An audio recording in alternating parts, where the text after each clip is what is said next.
परमात्मा राधा कृष्ण के चरणारविंदों में कोटि नमन। मित्रों को, जिज्ञासुओं को, धर्म प्रेमियों को, ज्योतिष विज्ञान प्रेमियों को हर हर महादेव, बम बम भोले, नमः शिवाय।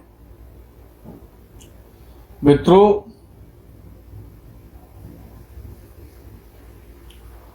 ज्योतिष के आधार पर जातकों को जन्म कुंडली के द्वारा फल की प्राप्ति किस प्रकार से होती है, जीवन में सुख और दुख किस प्रकार से प्राप्त होते हैं, ये योगों पर निर्भर करता है। कुंडली में द्वादश भाव हैं। कोई भी भाव का स्वामी, किसी भी भाव का स्वामी, जब वो अपने भाव में बैठता है, अर्थात अपने घर में, अपने स्थान में बैठता है, तो वो सर्वोत्तम माना जाता है, अति शुभ माना जाता है। लग्नेश लग्न में बैठे बहुत अच्छा माना जाता है। अष्टमेश भी यदि अष्टम में बैठे तो बहुत अच्छा माना जाएगा। षष्ठेश षष्ठ में बैठे तब भी अच्छा माना जाएगा। अर्थात किसी भी भाव का स्वामी जब अपने भाव में बैठता है, स्वराशि में बैठता है, पाप पीड़ित नहीं होता है, तो वो अपना अच्छा फल देता है अपने भाव से संबंधित। अष्टमेश अष्टम स्थान में यदि अपनी स्वराशि में बैठा हुआ है तो अष्टम भाव संबंधी फल देगा। अन्य किसी भाव का फल संबंधों के, योगों के आधार पर, दृष्टि के आधार पर दे सकता है, लेकिन अगर षष्ठेश भी यदि षष्ठ में बैठा है और स्वराशि में बैठा है तो षष्ठ भाव संबंधी समस्त फलों को देगा। और कोई भी ग्रह अपने भाव से जब पांचवें भाव में या नौवें भाव में बैठता है तो वो अच्छा फल देता है। पांचवें भाव से भी अच्छा फल नौवें भाव में देता है किसी भी भाव का स्वामी। किसी भी भाव का स्वामी जब अपने भाव से नवम भाव में बैठता है, भाग्य स्थान में बैठता है, तो वो अच्छा फल देता है। पंचम भाव में भी यदि कोई भी भाव का स्वामी अपने भाव से पंचम भाव में बैठा हुआ है, अच्छा फल तो देगा, लेकिन वो नवम भाव से कम फल दे पाएगा। और कोई भी ग्रह जब अपने भाव से केंद्र में बैठता है, 4, 7, 10, चौथे भाव में, सप्तम भाव में या दसवें भाव में, किसी भी भाव का स्वामी अपने भाव से, तो वो अच्छा माना जाएगा। विशेष रूप से चौथे भाव में और सप्तम भाव में वो ज्यादा अच्छा माना जाएगा। और अपने भाव से किसी भी भाव का स्वामी अपने भाव से, चाहे वो षष्ठेश है, चाहे वो द्वादशेश है, चाहे वो अष्टमेश है, चाहे वो एकादशेश है, कोई सा भी भाव का स्वामी हो, जब अपने भाव से छठवें, आठवें में बैठता है तो अशुभ फल देता है, बुरा फल देता है। अपने भाव से 12वें भाव में जब कोई ग्रह बैठता है तो अत्यंत अशुभ फल देता है। 6वें 8वें भाव से भी, ऐसा विद्वानों का मत है कि 12वें भाव में बैठा हुआ ग्रह, अपने भाव से जब ग्रह 12वें भाव में बैठता है तो अत्यंत अशुभ फल करता है। और जब कोई ग्रह किसी भी भाव का स्वामी हो सकता है, किसी भी भाव, केवल लग्न भाव की बात नहीं चल रही है, दशम भाव की बात नहीं चल रही है, किसी भी भाव का स्वामी अपने भाव से दूसरे, तीसरे या 11वें में बैठता है, 11वें भाव में, दूसरे, तीसरे और एकादश भाव में जब ग्रह बैठता है तो शुभ और अशुभ दोनों प्रकार का फल देता है। भावेश, भाव का स्वामी, किसी भी भाव का स्वामी, यदि अपने भाव में ना हो, मूल त्रिकोण यानी पंचम और नवम ये मूल त्रिकोण कहलाते हैं, या 4, 7, 10 अपने भाव से, या तो मूल त्रिकोण में बैठा हो अपने भाव से 5वें 9वें में बैठा हो, या फिर 4, 7, 10 में बैठा हो, या इनमें भी ना हो, तो कम से कम ऐसे स्थान पर बैठे कि अपने भाव पर ही दृष्टि डाल सके, अपने घर को तो बचा ले। न वो केंद्र में बैठा, न वो त्रिकोण में बैठा, न वो अपने भाव में बैठा, तो कम से कम इतना तो कर ही ले कि कहीं पर भी बैठे उसकी इच्छा हो, लेकिन कम से कम जिस भाव का स्वामी उसी भाव पर अपनी दृष्टि डाल ले तो कम से कम अपना घर तो बचा लेगा, अपने भाव संबंधी अपने घर का तो बचाव कर लेगा, अपने भाव संबंधी अच्छे फल तो उस जातक को मिल जाएंगे। ये जो सिद्धांत है ये बड़े महत्वपूर्ण है। किसी भी भाव का जो एक्सचेंज होता है, जो परिवर्तन, मैंने इस पर पहले भी बोला है, आज उसकी पुनरावृत्ति कर रहा हूं। जो एक्सचेंज होता है, जैसे केंद्र और त्रिकोण का एक्सचेंज, यानी शुभ का शुभ में एक्सचेंज होना और अशुभ का अशुभ में एक्सचेंज होना। अब अशुभ भाव कौन से हैं? तीसरा भाव अशुभ भाव कहलाता है। कम अशुभ है लेकिन है तो अशुभ। एकादश भाव भी अशुभ भाव में ही आता है, वो भले ही लाभ भाव क्यों ना हो, क्यों वो हानि और लाभ दोनों ही कर देता है। तो 6वां, 8वां और 12वां विशेष अशुभ माने जाते हैं। तो अगर एक्सचेंज हो रहा है तो बुरे भावों का, बुरे भावों में यदि एक्सचेंज होता है, परिवर्तन होता है, जैसे कि 12वें भाव का स्वामी 6वें भाव में आ जाए और 6वें का 12वें भाव में पहुंच जाए, ये एक्सचेंज बहुत अच्छा है,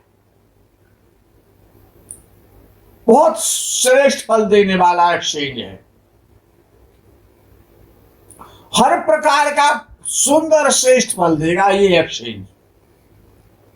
लगन से द्वादश भाव का स्वामी लगन से 6वें भाव में बैठ जाए और लगन से 6वें भाव का स्वामी लगन से द्वादश भाव में बैठ जाए, अर्थात 12वें भाव का और 6वें भाव का आपस में एक्सचेंज हो जाए बुरे भावों का। परिवर्तन तो हो, लेकिन अच्छे के साथ अच्छा हो और बुरे के साथ बुरा हो, तभी उसका श्रेष्ठ फल मिलता है। जैसे आठवें लगन से आठवें भाव का स्वामी लगन से तीसरे भाव में बैठ जाए, और लगन से तीसरे भाव का स्वामी लगन से आठवें भाव में बैठ जाए, बहुत जबरदस्त एक्सचेंज है, बहुत श्रेष्ठ फल देता है। इसी प्रकार से छठवें भाव का स्वामी एकादश भाव में बैठ जाए, और एकादश भाव का स्वामी छठवें भाव में बैठ जाए। ये लगन कुंडली की बात हो रही है। बहुत सुंदर फल मिलता है। संसार के समस्त सुख भोगने को मिल जाते हैं जिनके लिए मनुष्य जीवन होता है। अब विषय आ जाता है कि 12वें भाव का एक्सचेंज कहां करेंगे।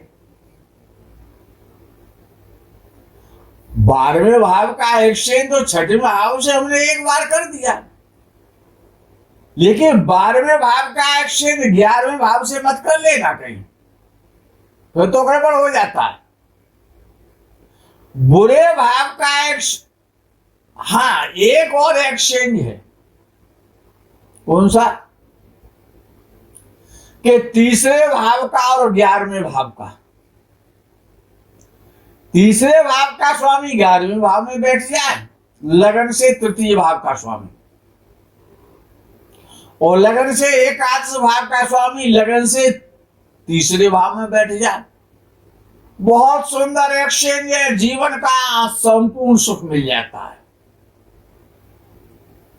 और सुख कितने प्रकार के होते हैं वो तो आप जानते ही, जिनके लिए आप परेशान रहते हैं, जिनके लिए हम ये सारी ज्योतिष में विवरण देते रहते हैं।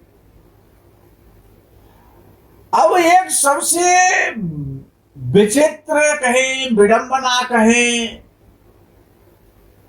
या स्पेशल ज्ञान कहें, कुछ भी कह सकते हैं, अनुभव भी कह सकते हैं जीवन का। विद्वानों ने शनि के विषय पर,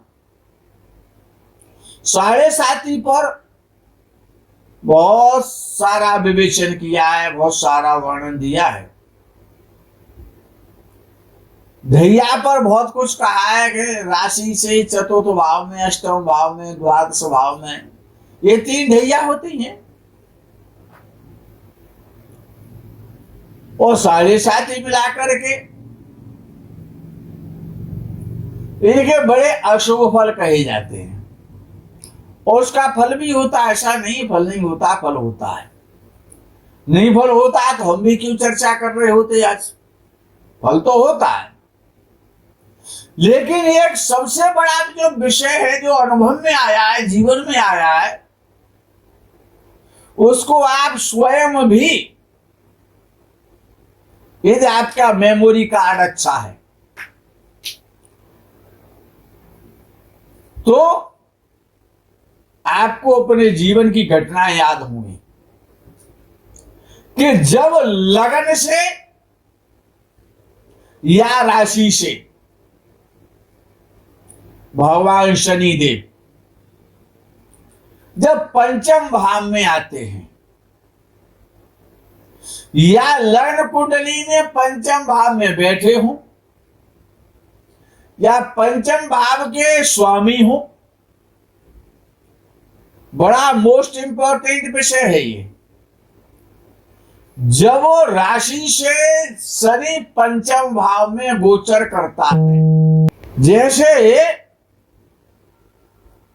कि कन्या राशि वालों का शनि वर्तमान में कन्या राशि से पंचम भाव में गोचर कर रहा है, मकर राशि में,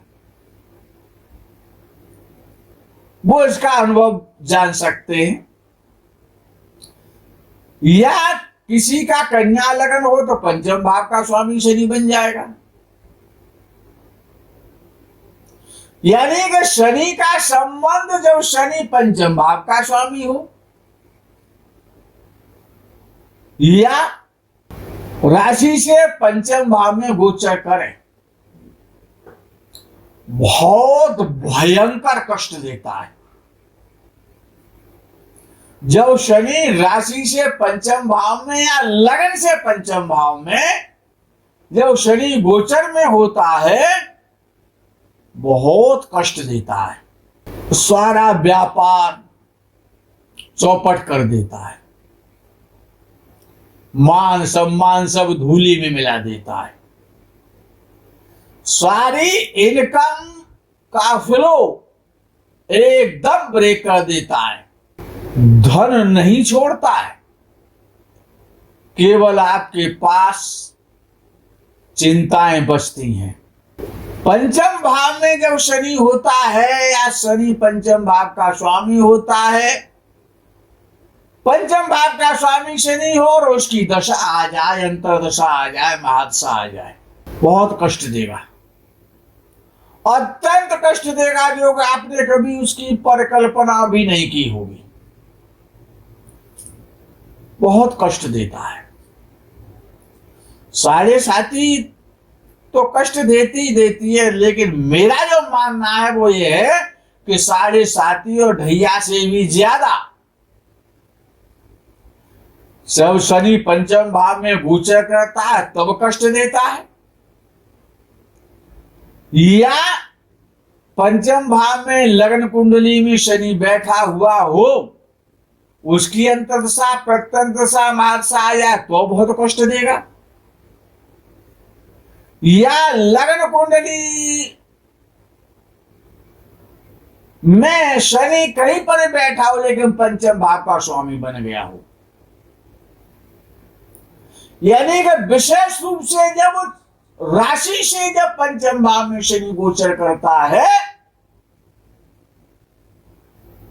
वो सबसे खराब पीरियड होता है 2.5 वर्ष का, बहुत भयंकर कष्ट देता है।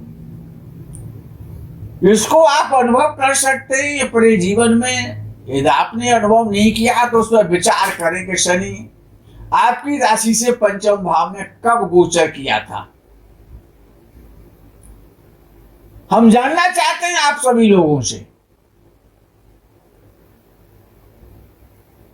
आप सभी ज्योतिषी हैं, कुंडली बनाने की आवश्यकता नहीं पड़ती है हमको। क्यों, हमसे जितने भी प्रश्न किए जाते हैं अपॉइंटमेंट लेकर के, सबसे पहले तो हमको ज्योतिष सिखाई जाती है। अच्छा है, ज्ञान है, आप लोगों को मिल रहा है, हमें उसमें अच्छा लगता है। तो आप जब आपकी राशि से जब पंचम भाव में, आपकी राशि से जब पंचम में शनि चला हो, उस समय की अपनी यादों को आप ताजा कीजिए कि वो समय आपका कैसा था। तब आपको ये पता चलेगा कि ये अनुभव कितना खरा है। लेकिन प्लीज उस अनुभव को हमारे पास भेजिएगा, जिससे ये और भी आपको अनुभव दिए जाए। अब विषय आता है कि किसी लगन का स्वामी, अगर लगन का स्वामी कहीं भी बैठ सकता है, अच्छा कोई भी भाव लगन हो सकता है। आज केवल लगन कुंडली की लगन के लग्नेश की चर्चा कर रहे हैं इस समय, अब जो प्रारंभ कर रहे हैं। लगन का स्वामी यदि लगन में ही हो, यानी प्रथम भाव में ही हो, तो जातक हमेशा निरोग रहता है, स्वस्थ रहता है, मान सम्मान की प्राप्ति होती है, बहुत धनी होता है, सम्मानित होता है, दीर्घायु होता है,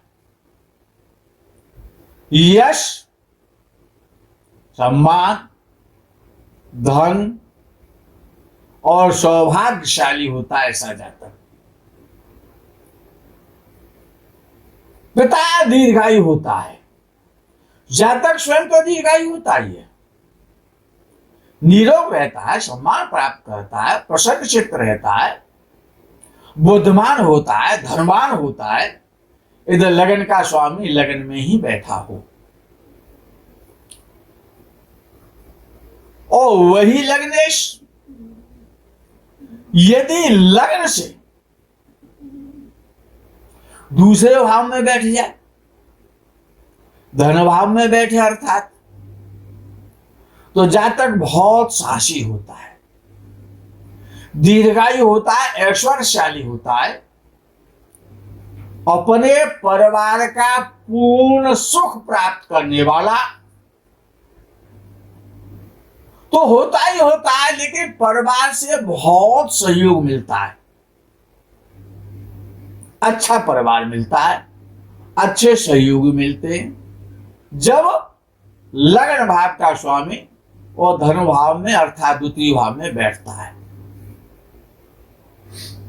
और वही लग्नेश लगन का स्वामी यदि लगन से तीसरे भाव में बैठे, ये कोई स्पेशल लगन के भाव की चर्चा नहीं हो रही कि सब सिंह लगन की चर्चा हो रही है या मिथुन लगन की चर्चा हो रही है या कुंभ लगन की चर्चा हो रही है। ये प्रत्येक लगन के लिए समान नियम है, याद रखना। जब लग्नेश लगन से तीसरे भाव में बैठता है तो जातक दानी होता है, परोपकारी होता है, दयालु होता है, द्रवित होने वाला होता है, यशस्वी होता है, कर्मठ होता है, साहसी होता है, पराक्रमी होता है, यात्राएं करने वाला होता है। हमेशा जहां पर भी, जिस स्थान पर भी, जिस देश प्रांत में रहता है, हमेशा जहां पर भी, जिस देश प्रांत जनपद स्थान पर रहता है, अपने मित्रों से हमेशा घिरा रहता है, भाइयों से मधुर संबंधों वाला होता है, भाइयों से अच्छे संबंध रहते हैं। और उसी लग्नेश पर तीसरे भाव में बैठे हुए लग्नेश पर यदि किसी शुभ ग्रह की दृष्टि हो जाए, अब शुभ ग्रह तो मूल रूप से दो ही है, बाकी तो समय समय पर शुभ हो जाते हैं। एक तो बृहस्पति है, एक शुक्र है, ये प्राकृतिक रूप से शुभ है। तो तृतीय भाव में बैठे हुए लग्नेश पर यदि बृहस्पति या शुक्र की दृष्टि हो जाए तो जातक अपने बाहुबल से, अपने भुजाओं के द्वारा, अपने पराक्रम से, अपने साहस से अपनी जीविका चलाता है। उसमें किसी का कोई सहयोग नहीं होता है। लग्नेश तीसरे भाव में बैठा हो और शुभ ग्रह से दृष्ट हो तो ये निश्चित हो जाता है कि ऐसा जातक अपना जीवन का रास्ता स्वयं बनाता है, यानी स्वयं कुआं खोदता है और स्वयं पानी पीता है। अपनी भुजाओं के भुजार्जित धन से धनी होता है। लेकिन यदि वही लग्नेश तीसरे भाव में पापाक्रांत हो, निर्बल हो, कमजोर हो, पापदृष्ट हो, तो फिर तो अशुभ फल मिलेंगे। ऐसा नहीं होना चाहिए, शुभ ग्रह से दृष्ट होना चाहिए वो लग्नेश तीसरे भाव में बैठा हुआ। और चतुर्थ, पंचम, षष्ठम, सप्तम, इन भावों में क्या लग्नेश फल करता है, ये आगे के वीडियो में आपको समझाएंगे, बताएंगे। तब तक के लिए आप इंतजार कर लें। विश्राम करते हैं, अल्प विराम लेते हैं। हर हर महादेव, बम बम भोले, नमः शिवाय, जय गो माता।